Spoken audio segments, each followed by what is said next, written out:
ਸਤਿ ਸ਼੍ਰੀ ਅਕਾਲ ਜੀ, मैं हाँ हरजोत कौर। साडे इस खास हैल्थ अवेयरनेस प्रोग्राम ਦੇ ਵਿੱਚ ਤੁਹਾਡਾ ਸਾਰਿਆਂ ਦਾ ਸਵਾਗਤ ਹੈ। ਸੋ ਅਸੀਂ ਪਹਿਲਾਂ ਵੀ ਕਈ ਵਾਰ ਆਪਣੇ ਇਸ ਹੈਲਥ ਅਵੇਅਰਨੈਸ ਪ੍ਰੋਗਰਾਮ ਦੇ ਵਿੱਚ ਇਨਫਰਟੀਲਿਟੀ ਟੌਪਿਕ ਦੇ ਉੱਪਰ ਬਹੁਤ ਵਾਰੀ ਚਰਚਾ ਕੀਤੀ ਹੈ, ਕਿਉਂਕਿ ਅੱਜ ਦੇ ਟਾਈਮ ਵਿੱਚ ਇਹ ਪ੍ਰੋਬਲਮ, ਇਹ ਹੈਲਥ ਇਸ਼ੂ ਬਹੁਤ ਹੀ ਜ਼ਿਆਦਾ ਕਾਮਨ ਹੁੰਦਾ ਜਾ ਰਿਹਾ। ਪਰ ਜਿਵੇਂ ਜਿਵੇਂ ਮੈਡੀਕਲ ਸਾਇੰਸ ਤਰੱਕੀ ਕਰ ਰਹੀ ਹੈ, ਅਸੀਂ ਪਹਿਲਾਂ ਵੀ ਕਈ ਸ਼ੋਜ਼ ਵਿੱਚ ਗੱਲ ਕੀਤੀ ਹੈ, ਇੰਨੀ ਕੁ ਜ਼ਿਆਦਾ ਸੁਵਿਧਾ ਮਿਲ ਚੁੱਕੀ ਹੈ ਕਿ ਨਿਸੰਤਾਨ ਜਿਹੜੇ ਜੋੜੇ ਨੇ ਉਹ ਬੜੀ ਹੀ ਆਸਾਨੀ ਦੇ ਨਾਲ, ਵਧੀਆ ਟ੍ਰੀਟਮੈਂਟ ਦੇ ਨਾਲ ਜੋ ਹੈ ਆਪਣੀ ਜ਼ਿੰਦਗੀ ਵਿੱਚ ਆਪਣੀ ਔਲਾਦ ਦੀ ਖੁਸ਼ੀ ਹਾਸਲ ਕਰ ਸਕਦੇ ਨੇ। ਤੇ ਅੱਜ ਵੀ ਆਪਾਂ ਉਸੇ ਦੇ ਉੱਪਰ ਚਰਚਾ ਜ਼ਰੂਰ ਕਰਾਂਗੇ, ਕਿਉਂਕਿ IVF ਕਰਵਾਉਂਦੇ ਹੋ ਜਦੋਂ ਤੁਸੀਂ ਤਾਂ ਕਿਹੜੀ ਗੱਲਾਂ ਦਾ ਧਿਆਨ ਵੀ ਰੱਖਣਾ ਚਾਹੀਦਾ ਹੈ, ਇਸ ਦੇ ਉੱਪਰ ਵੀ ਆਪਾਂ ਅੱਜ ਡਿਸਕਸ ਕਰਾਂਗੇ। ਤੇ ਇਸ ਦੇ ਲਈ ਸਾਡੇ ਨਾਲ ਸਟੂਡੀਓ ਵਿੱਚ ਮੌਜੂਦ ਨੇ ਜੀ ਆਸ਼ਾ ਕਿਰਨ, IVF ਤੋਂ ਇਨਫਰਟੀਲਿਟੀ ਸਪੈਸ਼ਲਿਸਟ ਡਾਕਟਰ ਅਸਮਿਤਾ ਮਹਲਾ ਜੀ। ਬਹੁਤ ਬਹੁਤ ਸਵਾਗਤ ਹੈ ਮੈਮ, ਸਤਿ ਸ਼੍ਰੀ ਅਕਾਲ। ਸਾਰੇ ਵਿਊਅਰਸ ਨੂੰ ਸਾਡਾ ਸਤਿ ਸ਼੍ਰੀ ਅਕਾਲ ਜੀ। ਸਭ ਤੋਂ ਪਹਿਲਾਂ ਤਾਂ ਇਨਫਰਟੀਲਿਟੀ ਬਾਰੇ ਹੀ ਜ਼ਰੂਰ ਗੱਲ ਕਰਾਂਗੇ, ਕਿਉਂਕਿ ਜਿੰਨੇ ਵੀ ਆਪਾਂ ਦੇਖਦੇ ਹਾਂ, ਖਾਸ ਤੌਰ 'ਤੇ ਯੰਗ ਕਪਲਸ ਦੀ ਅਗਰ ਗੱਲ ਕਰੀਏ, ਉਹਨਾਂ ਵਿੱਚ ਇਹ ਪ੍ਰੋਬਲਮ ਬਹੁਤ ਜ਼ਿਆਦਾ ਪਾਈ ਜਾ ਰਹੀ ਹੈ। ਸੋ ਮੈਂ ਤੁਹਾਡੇ ਤੋਂ ਇਹ ਜਾਣਨਾ ਚਾਹੂੰਗੀ ਕਿ ਜਿਸ ਤਰ੍ਹਾਂ ਦੇ ਪੇਸ਼ੈਂਟਸ ਤੁਸੀਂ ਦੇਖ ਰਹੇ ਹੋ, ਅੱਜ ਕੱਲ੍ਹ ਪੇਸ਼ੈਂਟਸ ਆਉਂਦੇ ਨੇ, ਕਿਸ ਤਰ੍ਹਾਂ ਦੀ ਹੈਲਥ ਇਸ਼ੂਜ਼ ਦੀ ਪ੍ਰੋਬਲਮ ਉਹਨਾਂ ਨੂੰ ਫੇਸ ਕਰਨੀ ਪੈ ਰਹੀ ਹੈ, ਜਿਸ ਕਰਕੇ ਉਹ ਇਨਫਰਟੀਲਿਟੀ ਦਾ ਸ਼ਿਕਾਰ ਹੋ ਜਾਂਦੇ ਨੇ। ਤੁਸੀਂ ਬਹੁਤ ਸਹੀ ਸਵਾਲ ਪੁੱਛਿਆ, ਜਿਹਦੇ ਵਿੱਚ ਇਹ ਜਾਣਕਾਰੀ ਬਹੁਤ ਮਹੱਤਵ ਰੱਖਦੀ ਹੈ ਕਿ ਅਸੀਂ ਕਿਸ ਪਾਸੇ ਜਾਈਏ, ਕਦੋਂ ਇਨਫਰਟੀਲਿਟੀ ਦੇ ਟ੍ਰੀਟਮੈਂਟ ਬਾਰੇ ਸੋਚੀਏ ਤੇ ਕਿਸ ਤਰੀਕੇ ਨਾਲ ਅੱਜ ਦਾ ਰਹਿਣ ਸਹਿਣ, ਖਾਣ ਪਾਣ ਤੇ ਰੋਜ਼ਮर्रा ਦੀ ਜ਼ਿੰਦਗੀ ਸਾਡੀ ਇਸ ਪ੍ਰੋਬਲਮ ਲਈ ਜ਼ਿੰਮੇਦਾਰ ਹੈਗੀ। ਉਸ ਚੀਜ਼ ਨੂੰ ਜੇ ਅਸੀਂ ਦੇਖਦੇ ਹਾਂ ਤੇ ਇਨਫਰਟੀਲਿਟੀ ਜੋ ਹੈਗੀ ਇਹ ਦਿਨ ਪ੍ਰਤੀ ਦਿਨ ਵੱਧਦੀ ਜਾ ਰਹੀ ਹੈਗੀ। ਉਹਦਾ ਮੇਜਰ ਕਾਰਨ ਅਸੀਂ ਜੋ ਦੇਖ ਰਹੇ ਹਾਂ ਉਹ ਕਪਲਸ ਦੇ ਵਿੱਚ ਸਟ੍ਰੈਸ ਲੈਵਲ ਵੱਧ ਰਿਹਾ ਹੈਗਾ। ਸ਼ਾਦੀ ਦੀ ਉਮਰ ਜੋ ਹੈਗੀ, ਜੋ ਪਹਿਲਾਂ 20-25 ਸਾਲ ਤੇ ਬੱਚੇ ਵਿਆਹੇ ਜਾਂਦੇ ਸੀ, ਹੁਣ because of the academic career, education ਜਾਂ ਸੈਟਲਮੈਂਟ ਕਰਕੇ ਉਹ ਏਜ ਯੂਜੂਅਲੀ 30 ਦੇ ਨੇੜੇ ਤੇੜੇ ਪਹੁੰਚ ਗਈ ਹੈਗੀ। ਉਸ ਤੋਂ ਬਾਅਦ ਵੀ ਬੱਚੇ ਪ੍ਰੈਗਨੈਂਸੀ ਨੂੰ ਲਾਈਟਲੀ ਲੈਂਦੇ ਹੈ ਤੇ ਉਹਨੂੰ ਹੋਰ ਅੱਗੇ ਸਰਕਾਉਣ ਲਈ ਕੁਛ ਨਾ ਕੁਛ ਪ੍ਰਾਵਧਾਨ ਕਰਦੇ ਤੇ ਉਹ ਸੋਚਦੇ ਹੈ ਕਿ ਅਸੀਂ ਬਾਅਦ ਵਿੱਚ ਜਦੋਂ ਸੈਟਲ ਹੋ ਜਾਣਗੇ, ਫਾਈਨੈਂਸ਼ੀਅਲੀ ਇੰਡੀਪੈਂਡੈਂਟ ਹੋ ਜਾਣਗੇ, ਉਹ ਸਮਾਂ ਹੋਊਗਾ ਜਦੋਂ ਅਸੀਂ ਬੱਚੇ ਬਾਰੇ ਸੋਚਣਗੇ। ਜੀ ਨੈਚੁਰਲੀ ਜੇ ਅਸੀਂ ਦੇਖੀਏ ਤੇ ਹਿਊਮਨਸ ਜੋ ਹੈਗੇ, ਇਨਸਾਨ ਨੂੰ ਰੱਬ ਨੇ ਬਣਾਇਆ ਹੈਗਾ ਜਿਹਦੇ ਵਿੱਚ ਰਿਪਰੋਡਕਟਿਵ ਲਾਈਫ ਸਪੈਨ ਜਿਹਨੂੰ ਅਸੀਂ ਕਹਿੰਦੇ ਹਾਂ, ਉਹ ਕਿੱਥੇ 20 ਤੋਂ 40 ਦੇ ਵਿੱਚ ਇੱਕ ਲੇਡੀ ਦਾ ਮਾਂ ਬਣਨ ਦਾ ਜੋ ਸਮਾਂ ਹੁੰਦਾ ਹੈ ਉਹ ਪਾਇਆ ਜਾਂਦਾ ਹੈਗਾ, ਜਿਹਦੀ ਪੀਕ ਜੋ ਅਸੀਂ ਦੇਖੀਏ ਤੇ ਉਹ 20-25 ਸਾਲ ਦੇ ਆਲੇ ਦੁਆਲੇ ਹੁੰਦੀ ਹੈਗੀ। ਤੇ ਉਸ ਚੀਜ਼ ਦੇ ਕਰਕੇ ਇਹ ਪ੍ਰੋਬਲਮ ਵੱਧ ਰਹੀ ਹੈਗੀ। ਉਸ ਤੋਂ ਇਲਾਵਾ ਜੋ ਫੈਕਟਰਸ ਜੋ ਅਸੀਂ ਦਿਨ ਪ੍ਰਤੀ ਦਿਨ ਦੇਖ ਰਹੇ ਹਾਂ, ਉਹਦੇ ਵਿੱਚ ਸਟ੍ਰੈਸ ਫੈਕਟਰ ਬਹੁਤ ਇੰਪੋਰਟੈਂਟ ਹੈਗਾ ਜੀ। ਕਪਲਸ ਜੋ ਹੈਗੇ ਆਮ ਤੌਰ ਤੇ ਨਾਰਮਲ ਲਾਈਫ ਜੀਣ ਲਈ ਸਟ੍ਰੈਸ ਦੇ ਨਾਲ ਜੂਝ ਰਹੇ ਹੈਗੇ, ਕਾਮ ਦੀ ਪਰੇਸ਼ਾਨੀ ਹੈਗੀ, ਹੋਰ ਤਰੀਕੇ ਦੇ ਨਾਲ ਉਹਨਾਂ ਦੀ ਨਾਰਮਲ ਲਾਈਫ ਨਹੀਂ ਚੱਲ ਪਾਉਂਦੀ ਹੈਗੀ। ਉਸ ਤੋਂ ਇਲਾਵਾ ਵੀ ਦੇਖੀਏ ਤੇ because of the job profiles, IT business, IT sector ਵਿੱਚ ਜੋ ਬੱਚੇ ਕੰਮ ਕਰ ਰਹੇ ਨੇ, ਡੇ ਐਂਡ ਨਾਈਟ ਦਾ ਫਰਕ ਹੈਗਾ, ਉਹਦੇ ਕਰਕੇ ਨਾਰਮਲ ਮੈਰਿਡ ਲਾਈਫ ਨਹੀਂ ਰਹਿ ਪਾਉਂਦੀ ਹੈਗੀ। ਜੋ ਓਵਰਸੀਜ਼ ਚੱਲ ਜਾਂਦੇ ਆ ਬੱਚੇ, ਉਹ ਇਕੱਠੇ ਰਹਿ ਹੀ ਨਹੀਂ ਪਾਉਂਦੇ ਹੈਗੇ। there are multiple social factors also which are responsible, ਜੋ ਇਸ ਚੀਜ਼ ਲਈ ਅੱਜ ਦੇ ਦਿਨ ਰਿਸਪੌਂਸਿਬਲ ਹੈਗੇ ਜੀ। ਇਸ ਤੋਂ ਇਲਾਵਾ ਹੈਲਥ ਇਸ਼ੂਜ਼ ਦੀ ਜੇ ਅਸੀਂ ਗੱਲ ਕਰੀਏ ਤੇ ਜਿੱਦਾਂ ਪਹਿਲਾਂ ਡਾਇਬੀਟੀਜ਼, ਹਾਈਪਰਟੈਂਸ਼ਨ ਆਪਣੇ ਮਾਂ ਪਿਓ ਦੀ ਜਨਰੇਸ਼ਨ ਦੇ ਵਿੱਚ ਸਾਨੂੰ 60s ਦਾ ਪਹਿਲਾਂ ਨਹੀਂ ਦੇਖਣ ਨੂੰ ਮਿਲਦੀ ਸੀ, ਅੱਜ ਆਮ ਤੌਰ ਤੇ ਆਪਣੇ ਨਾਲ ਦੇ ਜੋ ਹੈਗੇ 30-40s ਦੇ ਵਿੱਚ ਬੱਚੇ BP, ਸ਼ੂਗਰ, ਥਾਇਰੋਇਡ, ਹੋਰ ਹਰ ਤਰੀਕੇ ਦੀ ਬਿਮਾਰੀ ਨਾਲ ਗ੍ਰਸਤ ਹੈਗੇ। ਤੇ ਕहीं ਨਾ ਕहीं ਹਮਾਰਾ ਜੋ ਖਾਣ ਪਾਣ ਤੇ ਰਹਿਣ ਸਹਿਣ ਹੈਗਾ ਉਹ ਇਸ ਚੀਜ਼ ਲਈ ਰਿਸਪੌਂਸਿਬਲ ਹੈਗਾ ਤੇ ਉਹਦੇ ਵਿੱਚ ਇਨਫਰਟੀਲਿਟੀ ਵੀ ਇੱਕ ਕਾਰਨ ਬਣ ਜਾਂਦਾ ਹੈ। ਜੀ ਬਿਲਕੁਲ, ਕਈ ਤਰ੍ਹਾਂ ਦੇ ਕਾਰਨ ਨੇ ਜੋ ਇਨਫਰਟੀਲਿਟੀ ਦਾ ਜਦੋਂ ਸ਼ਿਕਾਰ ਹੋ ਜਾਂਦੇ ਨੇ ਕੋਈ ਵੀ ਕਪਲ, ਤਾਂ ਉਸ ਦੀ ਅਗਰ ਆਪਾਂ ਸੋਲੂਸ਼ਨ ਦੀ ਗੱਲ ਕਰਦੇ ਹਾਂ, ਅਸੀਂ IVF ਟ੍ਰੀਟਮੈਂਟ ਦੀ ਗੱਲ ਕਰਦੇ ਹਾਂ ਮੈਮ, ਤਾਂ ਉਹ ਪ੍ਰੋਸੀਜਰ ਬਾਰੇ ਵੀ ਜ਼ਰੂਰ ਜਾਣਨਾ ਚਾਹਾਂਗੇ। ਨਾਲ ਦੀ ਨਾਲ ਆਪਾਂ ਫਿਰ ਜ਼ਿਕਰ ਜ਼ਰੂਰ ਕਰਾਂਗੇ, ਕਿਉਂਕਿ ਬਹੁਤ ਸਾਰੇ ਸਵਾਲ ਇੱਕ ਕਪਲ ਦੇ ਮਨ ਵਿੱਚ ਹੁੰਦੇ ਆ ਕਿ ਅਸੀਂ ਕੀ ਕਰੀਏ, ਕੀ ਨਾ ਕਰੀਏ, ਕਿਸ ਤਰ੍ਹਾਂ ਦੀ ਪ੍ਰੀਕਾਸ਼ਨਸ ਚਾਹੀਦੀਆਂ, ਕਰਨੀਆਂ ਚਾਹੀਦੀਆਂ ਨੇ। ਸੋ ਕਿਹੜੀ ਗੱਲਾਂ ਦਾ ਧਿਆਨ ਵੀ ਰੱਖਣਾ ਚਾਹੀਦਾ। ਪਰ ਇੱਕ ਵਾਰੀ ਮੈਂ ਚਾਹੂੰਗੀ ਕਿ IVF ਪ੍ਰੋਸੀਜਰ ਬਾਰੇ ਆਪਾਂ ਸਾਡੇ ਦਰਸ਼ਕਾਂ ਨੂੰ ਜਾਣਕਾਰੀ ਦਈਏ, ਕਿਉਂਕਿ ਵੈਸੇ ਤਾਂ ਕਾਫੀ ਲੋਕ ਜਾਗਰੂਕ ਹੋ ਚੁੱਕੇ ਨੇ, ਉਹਨਾਂ ਨੂੰ ਕਾਫੀ ਚੀਜ਼ਾਂ ਪਤਾ ਹੈ, ਪਰ ਹਾਲੇ ਵੀ ਕਿਤੇ ਨਾ ਕਿਤੇ ਸਾਡੇ ਸਮਾਜ ਦਾ ਇੱਕ ਪਾਸਾ ਅਜਿਹਾ ਵੀ ਹੈ ਜੋ ਸ਼ਾਇਦ ਹਲੇ IVF ਨੂੰ ਪੂਰੀ ਤਰ੍ਹਾਂ ਸਮਝ ਨਹੀਂ ਪਾਏ ਨੇ। ਸ਼ਾਇਦ ਉਹਨਾਂ ਨੂੰ ਬਹੁਤ ਵੱਡੀ ਗੱਲ ਲੱਗਦੀ ਹੈ, ਬਹੁਤ ਔਖਾ ਪ੍ਰੋਸੈਸ ਲੱਗਦਾ ਹੈ। ਸੋ ਮੈਂ ਜ਼ਰੂਰ ਚਾਹਾਂਗੀ ਕਿ ਇਸ ਪ੍ਰੋਸੈਸ ਬਾਰੇ ਵੀ ਥੋੜੀ ਜਾਣਕਾਰੀ ਪਹਿਲਾਂ ਦਰਸ਼ਕਾਂ ਨਾਲ ਜ਼ਰੂਰ ਸਾਂਝੀ ਕਰੋ। ਦੇਖिए ਇਨਫਰਟੀਲਿਟੀ ਲਈ ਜੋ ਟ੍ਰੀਟਮੈਂਟ ਆਪਸ਼ਨ ਸਾਡੇ ਕੋਲ ਹੈਗੀ, ਉਹਦੇ ਵਿੱਚੋਂ IVF ਇੱਕ ਮੇਜਰ ਚੰਕ ਪਲੇ ਕਰਦਾ ਹੈਗਾ ਜੀ। IVF ਜਿਹਨੂੰ ਅਸੀਂ ਇਨ ਵਿਟਰੋ ਫਰਟੀਲਾਈਜੇਸ਼ਨ ਟੈਕਨੀਕ ਜਾਂ ਟੈਸਟ ਟਿਊਬ ਬੇਬੀ ਦੇ ਨਾਲ ਵੀ ਆਮ ਆਦਮੀ ਜਾਣਦਾ ਹੈ, ਉਹ ਇੱਕ ਸਾਧਾਰਨ ਪ੍ਰਕਿਰਿਆ ਹੋ ਗਈ ਹੈ ਅੱਜ ਦੇ ਦਿਨ। ਜੇ ਅਸੀਂ ਮੈਡੀਕਲੀ ਗੱਲ ਕਰੀਏ ਤੇ ਇਹ ਪ੍ਰੋਸੀਜਰ ਸਾਰਾ ਡੇ ਕੇਅਰ, ਯਾਨੀ ਕੋਈ ਐਡਮਿਸ਼ਨ ਨਹੀਂ ਹੈ, ਕੋਈ ਚੀਰ-ਫਾੜ ਨਹੀਂ ਕਰਨੀ ਪੈਂਦੀ ਹੈਗੀ, ਤੇ ਮਰੀਜ਼ ਜਿੱਦਾਂ ਰੋਜ਼ OPD 'ਚ ਇੱਕ ਡਾਕਟਰ ਨੂੰ ਦਿਖਾਉਣ ਲਈ ਜਾਂਦਾ ਹੈ ਉਸ ਤਰੀਕੇ ਦਾ ਇਲਾਜ ਰਹਿੰਦਾ ਹੈਗਾ।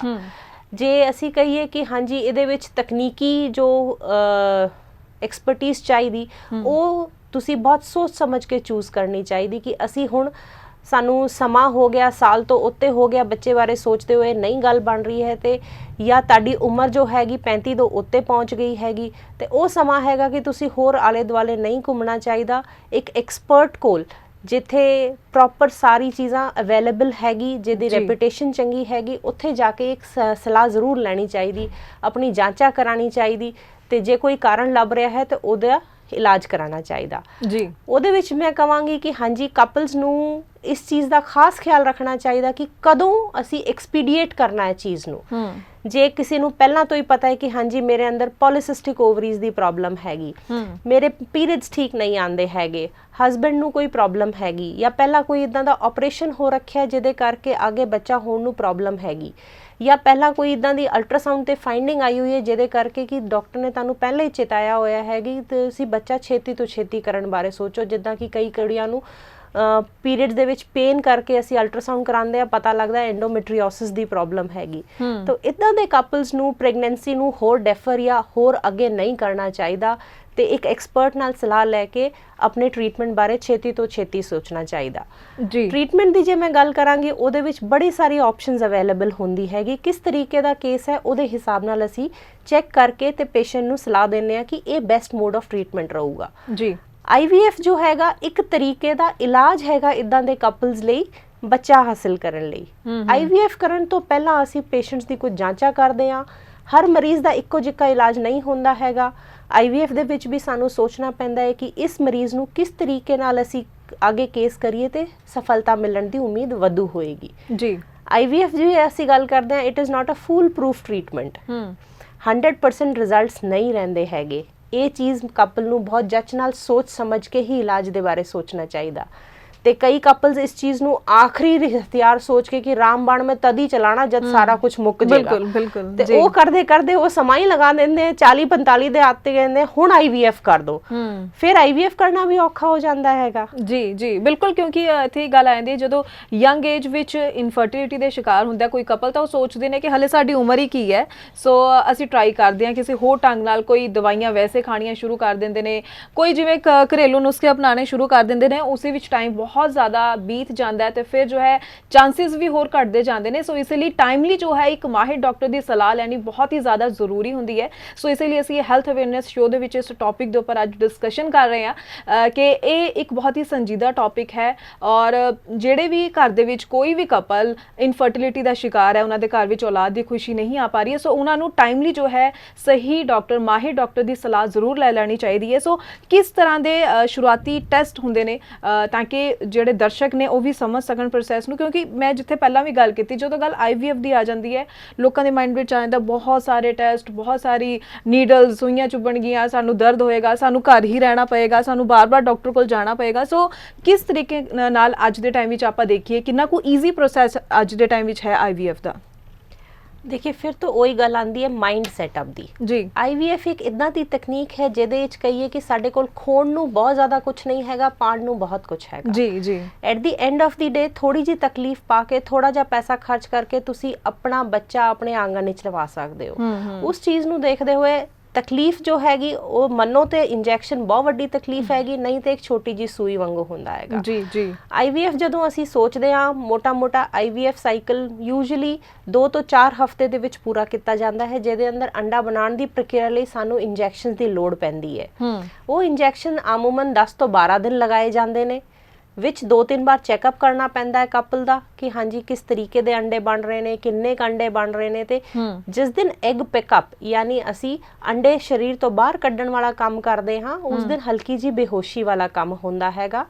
ਤੇ ਹਸਬੈਂਡ ਦੇ ਸ਼ੁਕਰਾਣੂਆਂ ਨਾਲ ਮਿਲਾ ਕੇ, ਡਿਪੈਂਡਿੰਗ ਕਿ ਹਸਬੈਂਡ ਦੇ ਸ਼ੁਕਰਾਣੂ ਕਿਸ ਗ੍ਰੇਡ ਦੇ ਹੈਗੇ, ਅਸੀਂ ਸਿੰਪਲ IVF ਕਰ ਰਹੇ ਹਾਂ, ਉਹਨੂੰ ICSI ਦੀ ਵਿਧੀ ਨਾਲ ਫਰਟੀਲਾਈਜੇਸ਼ਨ ਲਈ ਲਾ ਰਹੇ ਹਾਂ।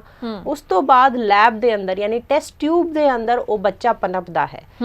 ਅਗਲੇ 72 ਤੋਂ 96 ਘੰਟੇ ਲਈ ਉਹ ਬੱਚਾ ਲੈਬ ਦੇ ਇਨਕਿਊਬੇਟਰਸ ਦੇ ਅੰਦਰ ਉਸ এনवायरमेंट ਵਿੱਚ ਰਹਿੰਦਾ ਹੈ ਜਿੱਦਾਂ ਇੱਕ ਲੇਡੀ ਦੇ ਸਰੀਰ ਦੇ ਅੰਦਰ ਹੋਣਾ ਚਾਹੀਦਾ। ਉਹ ਭਰੂਣ ਜਾਂ ਐਮਬ੍ਰੀਓ ਜਾਂ ਬੱਚਾ ਜਦ 3 ਜਾਂ 5 ਦਿਨ ਦਾ ਹੁੰਦਾ ਹੈ ਉਸ ਵੇਲੇ ਅਸੀਂ ਡਿਸੀਜਨ ਲੈਂਦੇ ਹਾਂ ਕਿ ਇਹ ਬੱਚੇਦਾਨੀ 'ਚ ਵਾਪਸ ਰੱਖਣਾ ਚਾਹੀਦਾ, ਜਿਸ ਪ੍ਰੋਸੈਸ ਨੂੰ ਅਸੀਂ ਐਮਬ੍ਰੀਓ ਟ੍ਰਾਂਸਫਰ ਦਾ ਨਾਮ ਦਿੰਦੇ ਹਾਂ ਜੀ।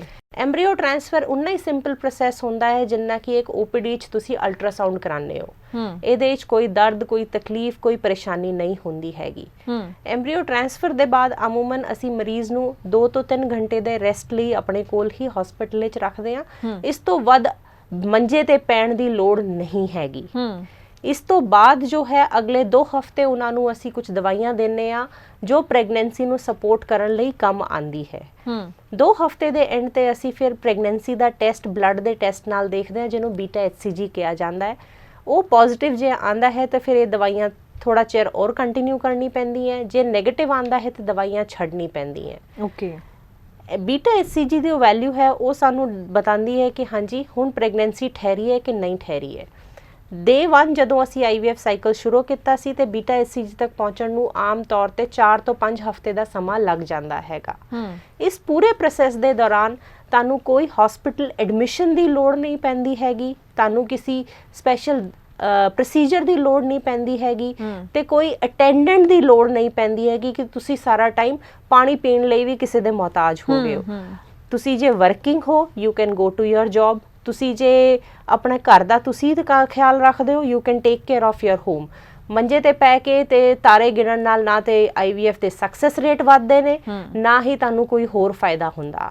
जी बिल्कुल। सो तुसी जान चुके हो कि बहुत ईजी प्रोसैस है, कोई ज़्यादा दिक्कत वाली गल नहीं है। सो जेकर तुसी हुण तक सोच रहे हो कि असी की करिए जिंदगी विच, अपनी औलाद की खुशी हुण तक नहीं है, की करिए, सो एक माहिर डॉक्टर की सलाह लैके जरूर अगे वधो। और IVF ट्रीटमेंट अगर तुसी करांदे हो तो अजकल जिवें बहुत ईजी प्रोसैस है, तुहानूं उस लई घबराउण की जरूरत नहीं है। जेकर तुसी वर्किंग हो, जॉब करते हो तो तुहानूं बहुत सारियां छुट्टियां लैण दी भी जरूरत नहीं है, बहुत ज़्यादा बैड रेस्ट की जरूरत नहीं हुंदी है। बड़े ही ईजीली तुसी अपनी रूटीन लाइफ नूं उसी तरह चला हुए जो है IVF ट्रीटमेंट करवा सकते हो। सो IVF ट्रीटमेंट जो करवाने का कोई कपल अपना मन बना रहा है या करवा रहा है तो उन्होंने किन्ना चीज़ों का ध्यान जरूर रखना चाहिए, चाहे IVF ट्रीटमेंट तो पहला की गल करिए या बाद की गल करिए। कई चीज़ां पेशेंट्स बड़ी लाइटली लै लेंदे ने, जिहदे विच सानू आम तौर ते जो तकलीफ आंदी है वो आंदी है कंप्लायंस नू लैके। असी पेशेंट नू कहने आ कि हाँ जी ये दवाई इस समा ते लैनी है, कुछ ना कुछ करके समा आगे पिछे होया हार्मोन्स दी पल्सिस चेंज हो जाती है तो सानू औखा पैंदा है। ते जो चीज़ां दा खास ध्यान रखना चाहिए एक IVF कराने वाले कपल नू वो हैगा कि जो तुहानू डॉक्टर तो इंस्ट्रक्शंस मिली हैं वो स्पैसीफिकली फॉलो करनी चाहिए। IVF की जो दवाइयां होंदी हैं वो यूजुअली हार्मोनल बेस्ड होंदी हैं ते वो टैंपरेचर सेंसिटिव दवाइयां होंदी हैं। उन्हां दी स्टोरेज बारे तुहानू प्रॉपर ध्यान रखना चाहिए। वो यूजुअली एक स्पैसीफिक टैंपरेचर ते स्टोर की जाती है। जे तुसी इंजैक्शनस घर ले जाके अपने आप ला रहे हो तो वो फ्रिज के किहड़े कंपार्टमेंट च रखने हैं, किन्ने टैंपरेचर ते होना चाहिए, बर्फ वाले च नहीं रखने चाहिए कि वो इंजैक्शन जम ना जान। उस तो बाद जो इंजैक्शन लेने हैं तो डोज जो लोड कर रहे हो तुसी किन्ने यूनिट्स लोड की है, किस ढंग नाल लाई है, तो लाण तो बाद नीडल नू घट तो घट काउंट ऑफ 10 1 2 3 4 इदा 10 तक गिनती तक नीडल उत्थे ही रखनी चाहिए। बिकॉज हार्डली 10-12 ड्रॉप के अंदर वो यूनिट्स का मेजरमेंट होंदा है। जे एक ड्रॉप भी वेस्ट हो जाती है तो डोज चेंज हो जाती है। डोज चेंज होने नाल तुहाडा रिस्पॉन्स तुहाडे IVF साइकिल की सारी विधि जो है उसते फर्क पैंदा हैगा। ते ये मोटी मोटी चीज़ां हैगी जो IVF कराण दे टाइम ते तुहानूं ध्यान रखनी चाहिए। तो हर बार जो पेशेंट्स यूजुअली ट्रैवल करके आ रहे हैं कि असी नाल लैके आइए इंजैक्शन घर छड्ड के आ जाइए, कन्फ्यूजन विच नहीं रहना चाहिए। अपने डाउट्स क्लीयर करके आइस पैक दे नाल इंजैक्शनस नूं पैक करके जे तुसी ट्रैवल करना है एक कूल बैग विच रख सकते हो। हॉस्पिटल आके नाल दे नाल नर्स नूं जमा करा दो जिस तो फ्रिज च उहनूं स्टोर करके रख ले। छोटी छोटी चीज़ां हैगी, हर स्टैप ते जे ध्यान रखिए तो ये जो चेन रिएक्शन वांगू IVF होंदा है हर कड़ी उन्नी महत्वपूर्ण होंदी है सानू पूरी चेन कंप्लीट करन लू। एक छोटा जिहा लूप होल सारी चेन तोड़ दिंदा हैगा। ओदे विच पेशेंट भी इक्वली रिस्पॉन्सिबल ते इक्वली पार्टिसिपेंट हैगा इहदे अंदर, क्योंकि हर इंजैक्शन लई वो हर रोज हॉस्पिटल नहीं आएगा, आना भी नहीं चाहिए। सारी क्लास एजुकेटेड है, सब नू छोटी छोटी चीज़ां करनी आंदी है। आजकल इंसुलिन दे इंजैक्शन हर कोई आप ही लांदा है। It is as simple as that. ਤੇ ਉਹਦੇ ਵਿੱਚ ਕਸ਼ਟ ਨਹੀਂ ਮਾਨਣਾ ਚਾਹੀਦਾ ਤੇ ਉਸ ਚੀਜ਼ ਨੂੰ ਧਿਆਨ ਵਿੱਚ ਰੱਖ ਕੇ ਜਦੋਂ ਤੁਹਾਨੂੰ ਫਾਲੋ ਅਪ ਲਈ ਬੁਲਾਇਆ ਹੈ ਉਸ ਚੀਜ਼ ਦਾ ਧਿਆਨ ਰੱਖਣਾ ਚਾਹੀਦਾ। ਟਾਈਮਿੰਗਸ ਬਹੁਤ ਇੰਪੋਰਟੈਂਟ ਹੈਗੇ। ਇੰਜੈਕਸ਼ਨ ਦਾ ਜੋ ਟਾਈਮ ਅਸੀਂ ਸੈੱਟ ਕਰ ਲਿਆ ਹੈ ਉਹ ਇੰਜੈਕਸ਼ਨ ਦਾ ਟਾਈਮਿੰਗ ਵੀ should be strict about that timing and specially the final trigger injection ਜਿਹਨੂੰ ਅਸੀਂ ਕਹਿੰਦੇ ਆ ਉਸ ਤੋਂ ਬਾਅਦ ਘੰਟਿਆਂ ਦੀ ਗਿਣਤੀ ਸ਼ੁਰੂ ਹੋ ਜਾਂਦੀ ਹੈ ਜਿਸ ਟਾਈਮ ਤੇ ਅਸੀਂ ਅੰਡੇ ਚੁੱਕਣ ਦਾ ਕੰਮ ਕਰਨਾ ਹੁੰਦਾ ਹੈਗਾ। ਫਾਈਨਲ ਟ੍ਰਿਗਰ ਦੇ ਇੰਜੈਕਸ਼ਨ ਵਿਲ ਡਿਸਾਈਡ ਕਿ ਹਾਂਜੀ ਇਸ ਟਾਈਮ ਤੇ ਅੰਡੇ ਰੈਡੀ ਹੈਗੇ ਤੇ ਉਹ ਜੇ ਅੱਗੇ ਪਿੱਛੇ ਹੋ ਜਾਂਦਾ ਜਾਂ ਤੇ ਐਗਸ ਰਪਚਰ ਕਰ ਜਾਣਗੇ ਜਾਂ ਪ੍ਰੀਮੈਚੁਰ ਆ ਜਾਣਗੇ, ਉਹ ਸਾਡੇ ਲਈ ਕਿਸੇ ਕੰਮ ਦੇ ਨਹੀਂ ਹੋਣਗੇ। ਫਿਰ ਜੀ ਜੀ ਇਹ ਹੋ ਗਿਆ ਅਸੀਂ ਐਗ ਪਿਕਅਪ ਵਾਲੀ ਸਟੇਜ ਤੱਕ ਆ ਗਏ। ਐਗ ਪਿਕਅਪ ਤੋਂ ਬਾਅਦ ਐਮਬ੍ਰੀਓ ਟ੍ਰਾਂਸਫਰ ਤੁਸੀਂ ਹਸਪੀਟਲ ਆ ਕੇ ਪ੍ਰੋਸੀਜਰ ਕਰਾ ਕੇ ਸ਼ਾਮ ਤੱਕ ਆਪਣੇ ਘਰ ਚਲ ਜਾਂਦੇ ਹੋ। ਉਸ ਤੋਂ ਬਾਅਦ ਜੋ ਦਵਾਈਆਂ ਤੁਹਾਨੂੰ ਦਿੱਤੀ ਗਈਆਂ ਉਹ ਸਮਾਂ ਤੋਂ ਲੈਣੀ ਹੈ। ਪਾਣੀ ਖੂਬ ਪੀਣਾ ਹੈ ਬਿਕੋਜ਼ ਦਵਾਈਆਂ ਜਾ ਰਹੀ ਹੈ, ਤੁਹਾਨੂੰ ਉਹ ਸਿਸਟਮ ਤੋਂ ਫਲਸ਼ ਵੀ ਕਰਨੀ ਹੈ।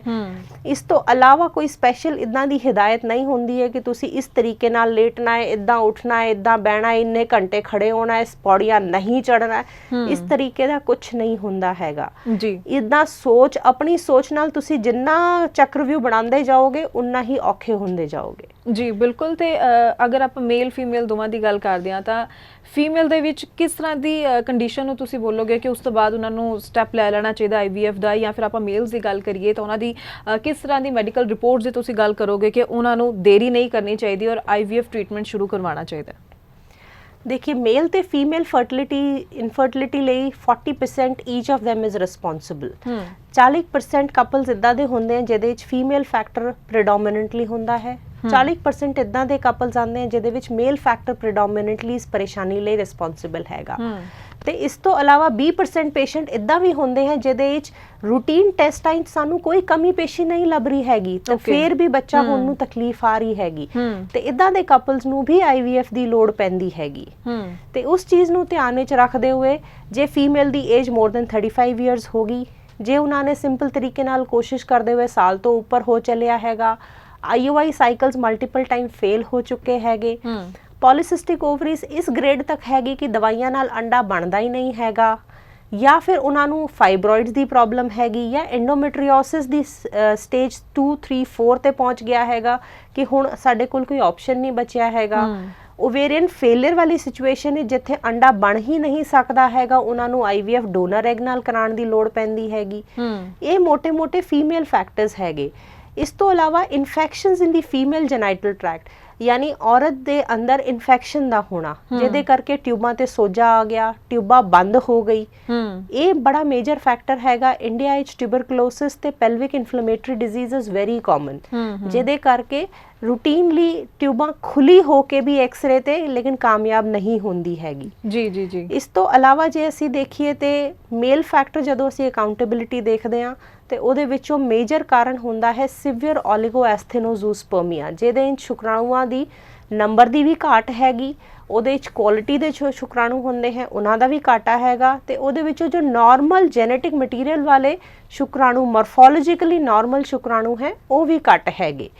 ਇਦਾਂ ਦੇ ਕਪਲਸ ਨੂੰ ਹੋਰ ਟਾਈਮ ਨਹੀਂ ਲਗਾਉਣਾ ਚਾਹੀਦਾ ਬਿਕੋਜ਼ ਦਿਸ ਇਜ਼ ਸਮਥਿੰਗ ਜੋ ਟ੍ਰਾਂਜੀਸ਼ਨਲ ਨਹੀਂ ਹੁੰਦਾ ਹੈਗਾ ਤੇ ਇਹ ਵਿਦ ਟਾਈਮ ਇੰਪਰੂਵ ਹੋਣ ਦੇ ਚਾਂਸਸ ਨਹੀਂ ਹੁੰਦੇ ਹੈਗੇ। 10 ਤੋਂ 15% ਮੇਲ ਫੈਕਟਰ ਜੋ ਹੈ ਉਹ ਏਜ਼ੋਸਪਰਮੀਆ ਯਾਨੀ ਵਿਰਜ ਦੇ ਅੰਦਰ ਬਿਲਕੁਲ ਸ਼ੁਕਰਾਣੂ ਨਹੀਂ ਹੈਗੇ, ਨਿਲ ਸ਼ੁਕਰਾਣੂ ਜਿਹਨੂੰ ਕਹਿੰਦੇ ਆ, ਉਹਦੇ ਕਰਕੇ ਬੱਚੇ ਲਈ ਤੜਪ ਰਹੇ ਹੁੰਦੇ ਨੇ। ਇਦਾਂ ਦੇ ਕਪਲਸ ਲਈ ਇੱਕ ਟੈਕਨੀਕ ਹੁੰਦੀ ਹੈ ਜਿਹਦੇ ਵਿੱਚ ਅਸੀਂ ਟੀਸਾ ਯਾਨੀ ਗੁਟਲੀਆਂ ਤੋਂ ਸੂਈ ਤੋਂ ਸਪਰਮ ਕੱਢਦੇ ਹਾਂ ਤੇ ਉਹਦੇ ਨਾਲ ਇਕਸੀ ਸੂਈ ਨਾਲ ਹੀ ਅੰਡੇ 'ਚ ਉਸ ਸ਼ੁਕਰਾਣੂ ਨੂੰ ਪਾ ਕੇ ਉਹਨੂੰ ਫਰਟੀਲਾਈਜ਼ ਕਰਦੇ ਆ। ਇਸ ਵਿਧੀ ਨਾਲ ਉਹ ਜੈਨੇਟਿਕਲੀ ਆਪਣਾ ਬੱਚਾ ਕਰ ਸਕਦੇ ਹੈਗੇ ਜੀ। ਤੇ ਇਸ ਤੋਂ ਇਲਾਵਾ ਮੇਲ ਫੈਕਟਰ ਜੋ ਮਾਈਨਰ ਰਿਸਪੌਂਸਿਬਲ ਹੈਗਾ ਜਿਹਦੇ ਵਿੱਚ ਸੈਕਸ਼ੂਅਲ ਡਿਸਫੰਕਸ਼ਨਸ ਆਉਂਦੇ ਆ, ਇਰੈਕਟਾਈਲ ਡਿਸਫੰਕਸ਼ਨਸ ਆਉਂਦੇ ਆ, ਪ੍ਰੀਮੈਚੁਰ ਇਜੈਕੂਲੇਸ਼ਨਸ ਆਉਂਦੀਆਂ।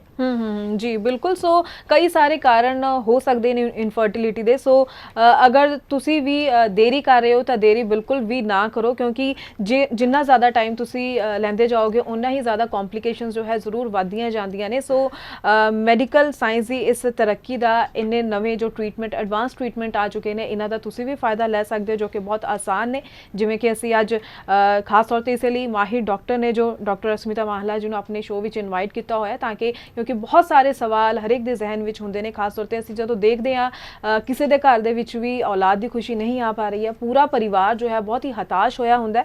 ਸੋ ਤੁਸੀਂ ਵੀ ਸੁਜੈਸਟ ਕਰ ਸਕਦੇ ਹੋ, ਜੇਕਰ ਤੁਸੀਂ ਸਾਡਾ ਸ਼ੋਅ ਵੇਖ ਰਹੇ ਹੋ, ਤੁਹਾਡੇ ਆਸ-ਪਾਸ ਕੋਈ ਨਿਸੰਤਾਨ ਜੋੜਾ ਹੈ, ਇਨਫਰਟੀਲਿਟੀ ਦਾ ਸ਼ਿਕਾਰ ਹੈ, ਸਮਝ ਨਹੀਂ ਆ ਰਹੀ, ਤਾਂ ਤੁਸੀਂ ਵੀ ਇਹ ਚੀਜ਼ਾਂ ਸਮਝਣ ਤੋਂ ਬਾਅਦ ਉਹਨਾਂ ਨੂੰ ਬੜੀ ਆਸਾਨੀ ਨਾਲ ਇਹ ਪ੍ਰੋਸੈਸ ਸਮਝਾ ਸਕਦੇ ਹੋ। ਸੋ ਅਗਰ ਜਦੋਂ ਆਪਾਂ ਟੈਸਟ ਦੀ ਗੱਲ ਕਰਦੇ ਹਾਂ, ਜਿੰਨੇ ਵੀ ਇਸ ਪ੍ਰੋਸੀਜਰ ਨਾਲ ਜੁੜੇ ਟੈਸਟ ਹੁੰਦੇ ਨੇ, ਕਿ ਉਹਦੇ ਲਈ ਨਾਰਮਲ ਲੈਬੋਰਟਰੀਜ਼ ਵਿੱਚ ਟੈਸਟ ਹੁੰਦੇ ਨੇ ਜਾਂ ਫਿਰ ਖਾਸ ਲੈਬੋਰਟਰੀਜ਼ ਹੀ ਹੁੰਦੀ ਉੱਥੋਂ ਹੀ ਟੈਸਟ ਹੋਣੇ ਚਾਹੀਦੇ ਨੇ? देखिए टेस्ट जो ब्लड टेस्टां दी रेंज हैगी वो आम तौर ते एक स्टैंडर्ड लैब तो कराए जा सकते हैं जी। ਤੇ ਇਸ ਤੋਂ ਇਲਾਵਾ ਜੋ ਇਨਫਰਟੀਲਿਟੀ ਰਿਲੇਟਡ ਟੈਸਟ ਅਸੀਂ ਚਾਹੁੰਦੇ ਹਾਂ ਜਿਹਦੇ ਵਿੱਚ ਹਾਰਮੋਨ ਦੇ ਟੈਸਟ ਹੈਗੇ ਤੇ ਹਸਬੰਡ ਦੇ ਸ਼ੁਕਰਾਣੂਆਂ ਦਾ ਜੋ ਟੈਸਟ ਹੈਗਾ ਉਹ ਅਸੀਂ ਸਪੈਸੀਫਿਕਲੀ ਰეკਮੈਂਡ ਕਰਦੇ ਹਾਂ ਕਿ ਤੁਸੀਂ ਆਪਣੇ IVF ਸੈਂਟਰ ਜਾਂ ਜਿੱਥੇ ਤੁਸੀਂ ਇਲਾਜ ਕਰਨ ਬਾਰੇ ਸੋਚ ਰਹੇ ਹੋ ਉੱਥੇ ਹੀ ਕਰਾਣੇ ਚਾਹੀਦੇ ਜੀ। ਇਹਦਾ ਕਾਰਨ ਆ ਹੈਗਾ ਕਿ ਜਦੋਂ ਅਸੀਂ ਟੈਸਟਾਂ ਦੀ ਰਿਪੋਰਟਾਂ ਬਾਰੇ ਦੇਖਦੇ ਹਾਂ ਕਿਹੜੀ ਕਿਟ ਨਾਲ ਕਿਹੜੇ ਸੀਰਮ ਨਾਲ ਕਿਸ ਤਰੀਕੇ ਨਾਲ ਉਹਨੂੰ ਐਨਾਲਾਈਜ਼ ਕੀਤਾ ਗਿਆ ਹੈ ਉਸ ਤੇ ਉਹਦੀ ਇੰਟਰਪ੍ਰੀਟੇਸ਼ਨ ਡਿਪੈਂਡ ਕਰਦੀ ਹੈਗੀ ਜੀ। ਇਹ ਹਾਰਮੋਨਸ ਦੀ ਰਿਪੋਰਟਾਂ ਇਸੀलिए ਲੈਬ ਟੂ ਲੈਬ ਵੇਰੀ ਵੀ ਕਰਦੀ ਹੈਗੀ ਤੇ ਉਸ ਚੀਜ਼ ਨੂੰ ਆਪਣੀ ਲੈਬ ਵਿੱਚ ਅਸੀਂ ਕਿਸ ਢੰਗ ਨਾਲ ਉਹਨੂੰ ਐਨਾਲਾਈਜ਼ ਕੀਤਾ ਹੈ ਵੀ ਨੋ ਅਬਾਊਟ ਦੈਟ ਪ੍ਰੋਸੈਸ ਤੇ ਜੋ ਵੈਲਿਊ ਆਈ ਉਹਦਾ ਕੀ ਮਤਲਬ ਬਣੂਗਾ ਉਹ ਸਾਨੂੰ ਜ਼ਿਆਦਾ ਬਿਹਤਰ ਸਮਝ ਆਉਂਦਾ ਹੈਗਾ। ਜੇ ਸ਼ੁਕਰਾਣੂਆਂ ਦੀ ਅਸੀਂ ਗੱਲ ਕਰੀਏ, ਸ਼ੁਕਰਾਣੂਆਂ ਦੀ ਸਟੈਂਡਰਡ ਰਿਪੋਰਟਿੰਗ ਟੈਕਨੀਕਸ ਹਰ ਲੈਬ ਵਿੱਚ ਫੋਲੋ ਨਹੀਂ ਹੁੰਦੀ ਹੈਗੀ। ਹਰ ਤਰੀਕੇ ਦੀ ਲੈਬ ਦੇ ਅੰਦਰ ਜੇ ਅਸੀਂ ਕਹੀਏ ਕਿ ਜਿੱਦਾਂ ਕਾਊਂਟਿੰਗ ਦੇ ਅਲੱਗ-ਅਲੱਗ ਮੈਥਡ ਹੁੰਦੇ ਹਨ ਉਸੇ ਤਰੀਕੇ ਨਾਲ ਅਸੀਂ ਆਪਣੀ ਲੈਬ ਦੇ ਅੰਦਰ ਜੋ ਸਪਰਮ ਕਾਊਂਟ ਦੇਖਦੇ ਹਾਂ ਉਹ ਇੱਕ ਸਟੈਂਡਰਡ WHO ਪ੍ਰੋਟੋਕਾਲ ਦੇ ਹਿਸਾਬ ਨਾਲ ਫੋਲੋ ਕੀਤਾ ਜਾਂਦਾ ਹੈਗਾ ਤੇ ਸਾਨੂੰ ਪਤਾ ਹੈ ਕਿ ਅਸੀਂ ਜੇ 10 ਮਿਲੀਅਨ ਦੀ ਰਿਪੋਰਟਿੰਗ ਕੀਤੀ ਹੈ ਤੇ ਉਸ ਦੇ ਅੰਦਰ ਅਸੀਂ ਕਿਸ ਤਰੀਕੇ ਨਾਲ ਉਸ ਚੀਜ਼ ਨੂੰ ਇਲਾਜ ਲਈ ਯੂਜ਼ ਕਰ ਸਕਦੇ ਹੈਗੇ। ਜੀ ਬਿਲਕੁਲ। ਤੇ ਮੈਨੂੰ ਉਮੀਦ ਹੈ ਤੁਸੀਂ ਇਹਨਾਂ ਸਾਰੀਆਂ ਚੀਜ਼ਾਂ ਨੂੰ ਜ਼ਰੂਰ ਚੰਗੇ ਤਰੀਕੇ ਨਾਲ ਸਮਝ ਰਹੇ ਹੋ ਕਿਉਂਕਿ ਸਹੀ ਚੀਜ਼ਾਂ ਨੂੰ ਸਮਝ ਕੇ ਹੀ ਇਸ ਪ੍ਰੋਸੈਸ ਦੇ ਨਾਲ ਤੁਸੀਂ ਅੱਗੇ ਵੱਧ ਕੇ ਆਪਣੀ ਔਲਾਦ ਦੀ ਖੁਸ਼ੀ ਜ਼ਰੂਰ ਹਾਸਲ ਕਰ ਸਕਦੇ ਹੋ। ਤੇ ਮੈਂ ਇੱਥੇ ਗੱਲ ਕਰਨਾ ਚਾਹੂੰਗੀ ਜਿਵੇਂ ਕਿ ਆਪਾਂ ਦੇਖਦੇ ਹਾਂ ਹਾਲਾਂਕਿ ਮੈਡੀਕਲ ਪ੍ਰੋਸੈਸ ਹੈ ਪਰ ਇਮੋਸ਼ਨਸ ਦੇ ਨਾਲ ਬਹੁਤ ਜੁੜਿਆ ਹੋਇਆ। ਸੋ ਇਸ ਦੇ ਵਿੱਚ ਕਾਉਂਸਲਿੰਗ ਕਿੰਨਾ ਕੁ ਰੋਲ ਰੱਖਦੀ ਹੈ, ਹਸਬੈਂਡ ਵਾਈਫ ਦਾ ਇਕੱਠਾ ਹੋਣਾ ਕਿੰਨਾ ਕੁ ਰੋਲ ਰੱਖਦਾ ਹੈ? ਕਿਉਂਕਿ ਨਾਰਮਲੀ ਜਿਵੇਂ ਗੱਲ ਕਰੀਏ ਤਾਂ ਇਨਫਰਟੀਲਿਟੀ ਦੀ ਜਦੋਂ ਗੱਲ ਹੁੰਦੀ ਹੈ, ਲੇਡੀਜ਼ ਨਾਲ ਜਦੋਂ ਗੱਲ ਜੋੜ ਦਿੱਤੀ ਜਾਂਦੀ ਹੈ, ਪ੍ਰੋਸੀਜਰ ਸ਼ੁਰੂ ਹੁੰਦਾ ਹੈ ਤਾਂ ਲੇਡੀ ਨੂੰ ਟ੍ਰੀਟਮੈਂਟ ਲਈ ਭੇਜ ਦਿੱਤਾ ਜਾਂਦਾ। ਕਿੰਨਾ ਕੁ ਜ਼ਰੂਰੀ ਹੈ ਕਪਲ ਦਾ ਇਕੱਠੇ ਆਣਾ, ਇਸ ਪੂਰੇ ਪ੍ਰੋਸੀਜਰ ਦਾ ਇਕੱਠੇ ਹਿੱਸਾ ਬਣਨਾ? ਜੇ ਅਸੀਂ ਗੱਲ ਕਰੀਏ ਕਾਉਂਸਲਿੰਗ ਜੀ, ਇਨਫਰਟੀਲਿਟੀ ਇੱਕ ਇਦਾਂ ਦਾ ਟ੍ਰੀਟਮੈਂਟ ਹੈ ਜੋ ਇੱਕ ਕੱਲੀ ਲੇਡੀ ਦਾ ਟ੍ਰੀਟਮੈਂਟ ਨਹੀਂ ਹੈਗਾ ਜੀ। ਮਾਂ ਬਣਨਾ ਸਿਰਫ ਔਰਤ ਦੇ ਨਾਲ ਨਹੀਂ ਜੁੜਿਆ ਹੈਗਾ, ਇਹ ਇੱਕ ਪਰਿਵਾਰਿਕ ਚੀਜ਼ ਹੈਗੀ ਜਿਹਦੇ ਵਿੱਚ ਪੂਰੀ ਫੈਮਿਲੀ ਦੀ ਇਨਵੋਲਵਮੈਂਟ ਚਾਹੀਦੀ। ਜਿਨ੍ਹਾਂ ਨੂੰ ਪਰਿਵਾਰ ਦਾ ਸਾਥ ਹੁੰਦਾ ਹੈ ਉਹਨਾਂ ਦੇ ਲਈ ਇਸ ਪ੍ਰੋਸੈਸ ਤੋਂ ਗੁਜ਼ਰਨਾ ਥੋੜਾ ਸੌਖਾ ਹੋ ਜਾਂਦਾ ਹੈਗਾ ਤੇ ਤਾਂ ਹੀ ਕਰਕੇ ਅਸੀਂ ਵੀ ਕਹਿੰਦੇ ਆ ਕਿ ਕਾਉਂਸਲਿੰਗ ਇਜ਼ ਵੈਰੀ ਇੰਪੋਰਟੈਂਟ ਤੇ ਹਸਬੈਂਡ ਵਾਈਫ ਦਾ ਇਕੱਠੇ ਆ ਕੇ ਉਨ ਚੀਜ਼ਾਂ ਬਾਰੇ ਸਮਝਣਾ, ਉਸ ਚੀਜ਼ ਨੂੰ ਕਿਸ ਢੰਗ ਨਾਲ ਇੰਪਲੀਮੈਂਟ ਕਰਨਾ ਹੈ ਉਹਦੇ ਬਾਰੇ ਡਿਸੀਜਨ ਲੈਣਾ ਉਨਾ ਹੀ ਜ਼ਰੂਰੀ ਹੈਗਾ ਜਿੰਨਾ ਕਿ ਇਲਾਜ ਕਰਾਣਾ। तो उस चीज़ ਨੂੰ ਧਿਆਨ ਵਿੱਚ ਰੱਖਦੇ ਹੋਏ ਤੁਸੀਂ you should go through a proper counselling session ਜਿਹਦੇ ਵਿੱਚ if you have a joint family ਸਾਰੀ ਫੈਮਿਲੀ ਵੀ ਕਾਉਂਸਲਿੰਗ ਲਈ ਆ ਸਕਦੀ ਹੈਗੀ ਤੇ ਹਸਬੈਂਡ ਵਾਈਫ ਦੋਨੋਂ ਨੂੰ ਮਿਲ ਕੇ ਪ੍ਰੋਸੈਸ ਬਾਰੇ ਸਮਝਣਾ ਚਾਹੀਦਾ, ਇਸ ਪ੍ਰੋਸੈਸ ਦੀ ਇੰਪਲੀਕੇਸ਼ਨਸ ਬਾਰੇ ਸਮਝਣਾ ਚਾਹੀਦਾ। ਉਸ ਤੋਂ ਇਲਾਵਾ ਇਹਦੇ ਡੂਜ਼ ਐਂਡ ਡੋਂਟਸ ਜਿੱਦਾਂ ਇਸ ਸ਼ੋਅ ਦੇ ਵਿੱਚ ਅਸੀਂ ਗੱਲ ਕੀਤੀ ਹੈ ਕਿ ਕੀ ਕਰਨਾ ਹੈ ਤੇ ਕੀ ਨਹੀਂ ਕਰਨਾ ਹੈ, ਅਸੀਂ ਉਸ ਚੀਜ਼ ਦਾ ਸਪੈਸੀਫਿਕਲੀ ਕਿੱਦਾਂ ਧਿਆਨ ਰੱਖੋਗੇ, ਉਸ ਚੀਜ਼ ਦੇ ਲਈ ਸਾਰੇ ਪਰਿਵਾਰ ਨੂੰ ਜੁੜ ਕੇ ਇੱਕ ਇੱਕ ਕਰਕੇ ਹੈਲਪ ਕਰਨੀ ਪੈਂਦੀ ਹੈ ਤੇ ਉਸ ਚੀਜ਼ ਨੂੰ ਅਚੀਵ ਕਰਨ ਲਈ ਇੱਕ ਕਲੈਕਟਿਵ ਐਫਰਟ ਲੱਗਦਾ ਹੈਗਾ। ਕਾਉਂਸਲਿੰਗ ਸੈਸ਼ਨ ਵਿੱਚ ਤੁਹਾਡੇ ਮਨ ਵਿੱਚ ਕੋਈ ਹੋਰ ਸ਼ੱਕ ਹੈਗਾ, ਕੋਈ ਹੋਰ ਸਵਾਲ ਹੈਗਾ, ਉਹ ਕਲੀਅਰਲੀ ਆਪਣੇ ਪੁੱਛ ਲੈਣੇ ਚਾਹੀਦੇ। ਜਿੱਦਾਂ ਕਈਆਂ ਨੂੰ ਹੁੰਦਾ ਹੈ ਕਿ ਅਸੀਂ ਕੀ ਖਾਈਏ, ਖਾਣ ਪਾਣ ਦਾ ਕੋਈ ਮੇਜਰ ਫਰਕ ਨਹੀਂ ਪੈਂਦਾ ਹੈਗਾ। ਇੰਡੀਅਨ ਡਾਈਟ ਦੇ ਅੰਦਰ ਜੇ ਅਸੀਂ ਗੱਲ ਕਰੀਏ ਤਾਜ਼ਾ ਘਰ ਦਾ ਬਣਿਆ ਹੋਇਆ ਖਾਣਾ is always a healthy food. ਬਿਲਕੁਲ ਫਾਸਟ ਫੂਡ ਭਾਰ ਦਾ ਬਣਿਆ ਹੋਇਆ ਖਾਣਾ ਪੈਕਡ ਫੂਡ ਉਹ ਅਵੋਇਡ ਕਰਨਾ ਚਾਹੀਦਾ। ਜਿੱਦਾਂ ਫਾਸਟ ਫੂਡ ਦੇ ਨਾਂ ਤੇ ਪਿਜ਼ਾ, ਬਾਹਰ ਦੀ ਬਣੀ ਹੋਈ ਚੌਮਿਨ, ਗੋਲ ਗੱਪੇ, ਇਹ ਉਹ ਜੋ ਖਾਂਦੇ ਆ ਉਸ ਚੀਜ਼ ਨੂੰ ਇਸ ਟ੍ਰੀਟਮੈਂਟ ਦੇ ਦੌਰਾਨ ਹੈਲਥ ਇਸ਼ੂ ਕਰਕੇ ਅਸੀਂ ਅਵੋਇਡ ਕਰਨ ਨੂੰ ਨਹੀਂ ਕਹਿ ਰਹੇ, ਲੇਕਿਨ ਉਹਦੇ ਕਰਕੇ ਜੇ ਕੋਈ ਇਨਫੈਕਸ਼ਨ ਹੋ ਗਿਆ, ਪੇਟ ਖਰਾਬ ਹੋ ਗਿਆ ਤੇ ਅਸੀਂ ਦਵਾਈਆਂ ਨਹੀਂ ਕਰ ਸਕਦੇ, ਸਾਡੇ ਹੱਥ ਬੰਦੇ ਹੁੰਦੇ ਨੇ ਜੀ। ਤੇ ਜੋ ਘਰ ਦਾ ਬਣਿਆ ਹੋਇਆ ਸਾਫ਼ ਖਾਣਾ ਹੈਗਾ ਉਹ ਖਾ ਕੇ ਤੁਹਾਨੂੰ ਜੋ ਨਿਊਟ੍ਰੀਐਂਟਸ ਚਾਹੀਦੇ ਉਹ ਪ੍ਰੋਪਰ ਤਰੀਕੇ ਨਾਲ ਮਿਲਦੇ ਨੇ ਜੀ। ਇਸ ਤੋਂ ਇਲਾਵਾ ਤਾਜ਼ੇ ਫਲ ਫਰੂਟ ਘਰ ਦੇ ਬਣੇ ਹੋਏ ਜੂਸ ਸਾਰਾ ਕੁਝ ਤੁਸੀਂ ਲੈ ਸਕਦੇ ਹੋ। ਪਾਣੀ ਦੀ ਕੁਆਂਟੀਟੀ ਘੱਟ ਤੋਂ ਘੱਟ 3 ਤੋਂ 5 ਲੀਟਰ ਡੇਲੀ ਕੰਜ਼ਿਊਮ ਕਰਨਾ ਚਾਹੀਦਾ। ਜੀ ਜੀ ਜੀ ਬਿਲਕੁਲ। ਸੋ ਵੈਸੇ ਵੀ ਜੋ ਮੈਮ ਨੇ ਇਹ ਗੱਲਾਂ ਕਹੀਆਂ, ਵੈਸੇ ਵੀ ਹਰੇਕ ਇਨਸਾਨ ਨੂੰ ਆਪਣੀ ਜ਼ਿੰਦਗੀ 'ਚ ਜ਼ਰੂਰ ਅਪਣਾਉਣੀ ਚਾਹੀਦੀਆਂ ਤਾਂ ਕਿ ਤੁਸੀਂ ਫਿਟ ਰਹੋ, ਤੰਦਰੁਸਤ ਰਹੋ, ਕਿਸੇ ਵੀ ਅਜਿਹੀ ਬਿਮਾਰੀ ਦਾ ਤੁਸੀਂ ਸ਼ਿਕਾਰ ਨਾ ਹੋਵੋ। ਪਰ ਇਨ ਕੇਸ ਅਗਰ ਤੁਸੀਂ ਇਨਫਰਟੀਲਿਟੀ ਦੇ ਸ਼ਿਕਾਰ ਹੋ ਚੁੱਕੇ ਹੋ ਤਾਂ ਵੀ ਤੁਹਾਨੂੰ ਘਬਰਾਉਣ ਦੀ, ਹਤਾਸ਼ ਹੋਣ ਦੀ ਜ਼ਰੂਰਤ ਨਹੀਂ ਹੈ। IVF ਟ੍ਰੀਟਮੈਂਟ ਦੇ ਨਾਲ ਤੁਸੀਂ ਆਪਣੀ ਜ਼ਿੰਦਗੀ ਵਿੱਚ ਆਪਣੀ ਔਲਾਦ ਦੀ ਖੁਸ਼ੀ ਲੈ ਕੇ ਆ ਸਕਦੇ ਹੋ। ਸੋ ਬਹੁਤ ਬਹੁਤ ਧੰਨਵਾਦ ਮੈਮ ਤੁਹਾਡਾ ਕਿ ਤੁਸੀਂ ਇਸ ਟੌਪਿਕ ਦੇ ਉੱਪਰ ਖੁੱਲ੍ਹ ਕੇ ਪੂਰੀ ਜਾਣਕਾਰੀ ਜੋ ਹੈ, ਐਗਜ਼ੈਕਟ ਸਹੀ ਜਾਣਕਾਰੀ ਜੋ ਹੈ ਸਾਡੇ ਦਰਸ਼ਕਾਂ ਨਾਲ ਸਾਂਝੀ ਕੀਤੀ ਹੈ। ਬਹੁਤ ਬਹੁਤ ਧੰਨਵਾਦ। ਤੇ ਇਸ ਦੇ ਨਾਲ ਹੀ ਹੁਣ ਮੈਨੂੰ ਯਾਨੀ ਕਿ ਹਰਜੋਤ ਕੌਰ ਨੂੰ ਵੀ ਦਿਓ ਜੀ ਇਜਾਜ਼ਤ। ਧੰਨਵਾਦ।